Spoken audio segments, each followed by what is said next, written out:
Have you noticed that every time you stand up from a chair, your body feels one beat slower than it used to? Climbing stairs, you instinctively grab the handrail. Your steps get shorter. Your hips feel stiff, almost like they're locked. Many people think this is just a sign of aging, but that's not the truth.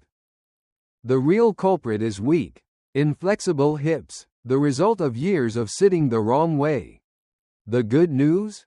With just a few right exercises, you can reverse this faster than you think. And this is where it all begins. Standing hip flexor stretch is one of the most foundational, yet most underrated, exercises for restoring hip mobility when you spend long hours sitting, studying, working, driving, or scrolling on your phone. The hip flexors at the front of your body, especially the PSOs and iliacus, stay shortened for years. Over time, they pull the pelvis forward, force the lower back into excessive arching, push the belly outward, and slowly rob the hips of their natural ability to extend when you walk. The result?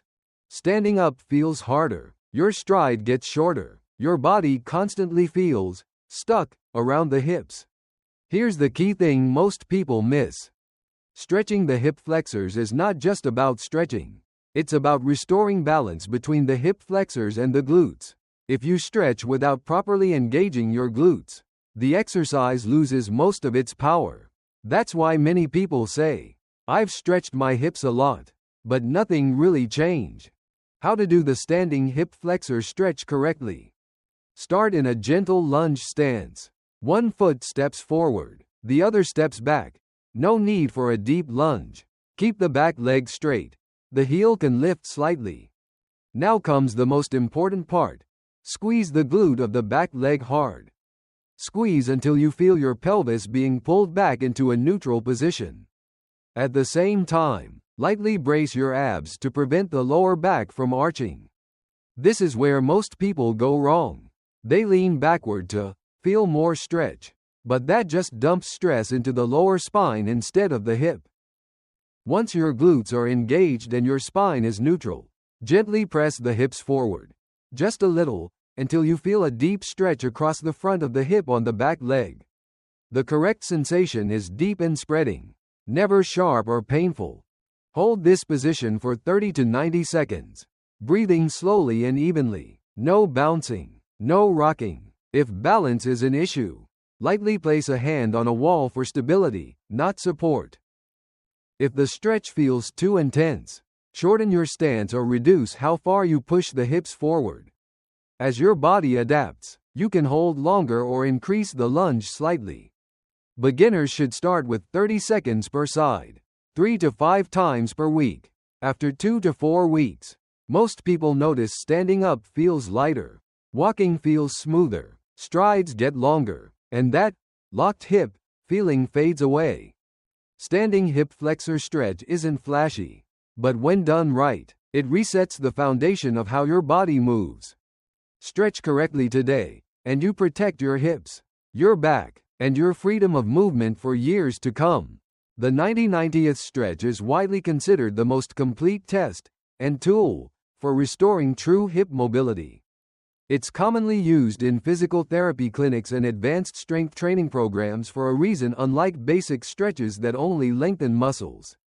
This exercise works directly on hip rotation inside the socket, the key factor that determines whether you can sit comfortably, walk naturally, and rotate your body with ease.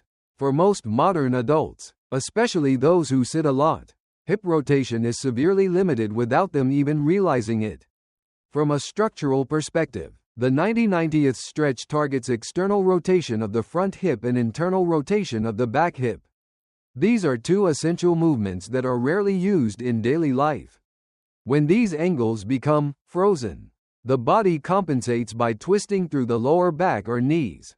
Over time, this leads to back pain, knee tension, and declining movement quality. Improving hip rotation doesn't just make your hips more flexible, it protects the rest of your joints from taking the wrong load. How to perform the 90-90th stretch.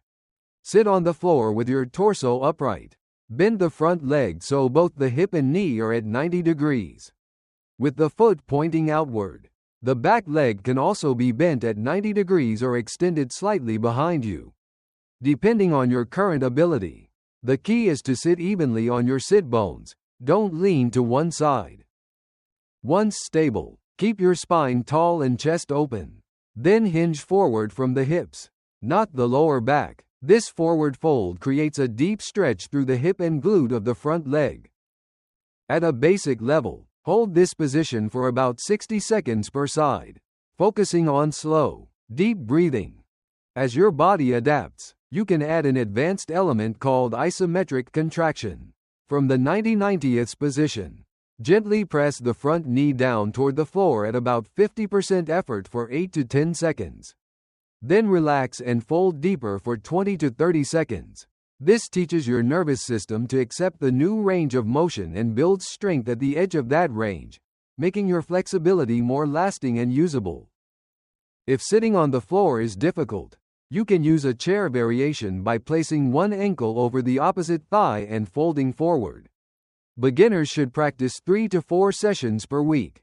After 2 to 4 weeks, movements like twisting, getting in and out of a car, or sitting cross-legged will feel noticeably easier. The 90-90th stretch doesn't just open your hips. It restores control, confidence, and freedom in every movement you make.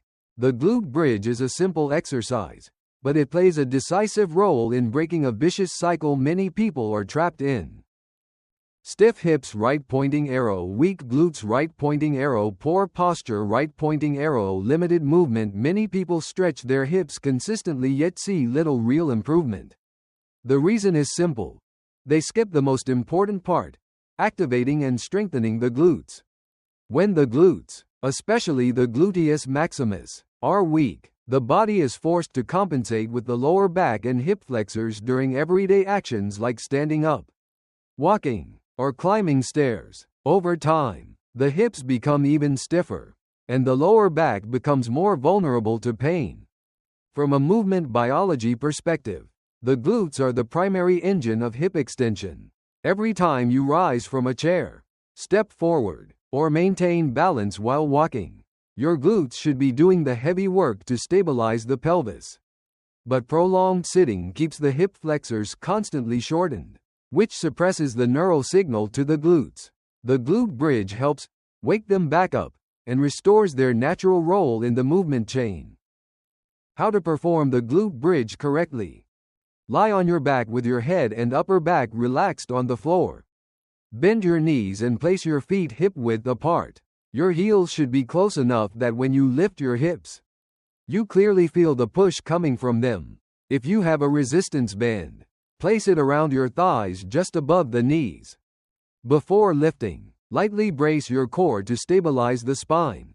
Then press your heels into the floor and lift your hips until your body forms a straight line from shoulders to knees. At the top, squeeze your glutes hard for 2 to 3 seconds, and gently press your knees outward if you're using a band. This small detail is critical. It activates the gluteus medius, the key muscle that stabilizes the pelvis and is often very weak in people who sit a lot. Then lower your hips slowly and under control. A standard set is 12 to 15 reps, performed for 2 to 3 sets. If you're new or have a history of back pain, start without a band or use a partial range of motion, lifting the hips only 10 to 15 centimeters. As you get stronger, you can add resistance, increase volume, or progress to single leg bridges to challenge stability. One rule matters most. You should feel the work in your glutes, not your lower back or front thighs. Training the glute bridge 3 to 5 times per week often leads to noticeable changes within 3 to 4 weeks. Standing up feels easier. Posture improves, and hips feel less stiff, even without excessive stretching. This is proof that strength in the right place creates long-term mobility. Deep squat plus hip rotation is a complete dynamic mobility exercise for the hips.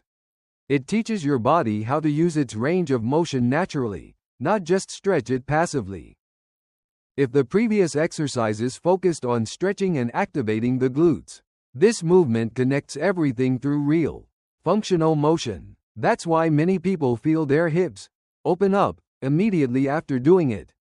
Even if their theoretical range of motion hasn't changed much yet, the hip joint is designed to move in many directions: flexion and extension, internal and external rotation, abduction and adduction. Modern sedentary life, however, limits us to using only a small fraction of that capacity. Deep squat plus hip rotation places the hips in a deep squat, where the joint is evenly loaded, and then guides them through different rotational directions under control. This doesn't just improve flexibility, it builds control, coordination, and stability through the hip-pelvis system. How to perform deep squat plus hip rotation. Stand with your feet slightly wider than hip width, toes turned out just a bit. Slowly lower yourself into the deepest squat you can maintain with your heels on the ground. If a full deep squat isn't possible yet, stop at the lowest position you can still control. Keep your chest open, spine relatively upright, and eyes looking forward. From this position, begin rotating the hips by guiding one knee inward, crossing slightly toward the midline, while the other leg stays stable. Return to center, then switch sides. Move slowly and deliberately. With each rotation, feel the motion coming from the hip joint, not the knee or ankle. Keep your upper body relatively still. Avoid leaning or shifting your torso to cheat the movement. An ideal duration is 45 to 90 seconds of continuous movement, depending on your ability. For beginners, 30 seconds is more than enough to create a strong stimulus. If you can't squat deep yet, use support. Lightly hold a wall, pole, or chair to reduce load. You can also perform the rotations in a half squat. Another option is a seated version. Sit on a chair, feet planted firmly on the floor, and rotate the knees in and out while focusing on the sensation at the hips. The range is smaller, but the principle, controlled hip rotation, stays the same. Practicing deep squat plus hip rotation 3 to 5 times per week helps hips move more smoothly, reduces morning stiffness, and builds confidence in everyday actions like bending, twisting, sitting down, and standing up. This exercise teaches your body how to use your hips again, turning flexibility into real, usable movement instead of a temporary stretch sensation. The hip hinge, also known as the bodyweight Romanian deadlift, is a foundational movement skill, yet one of the most missing patterns in modern adults. Most people bend down to pick things up, stand up from a chair, or lean forward to wash their face by rounding the lower back instead of hinging at the hips. This habit forces the lower back to absorb constant load, while the glutes and hamstrings, the muscles designed to do this job, stay almost completely asleep. Over time, this becomes a major contributor to back pain and restricted hip movement. At its core, the hip hinge is the ability to push the hips backward while keeping the spine neutral. This exact pattern shows up in deadlifts, squats, fast walking, stair climbing, and countless daily activities. When the hip hinge is lost or done incorrectly, the body compensates, usually through the lower back or knees. Relearning a proper hip hinge doesn't just improve hip mobility, it protects the entire musculoskeletal system. How to perform the bodyweight Romanian deadlift.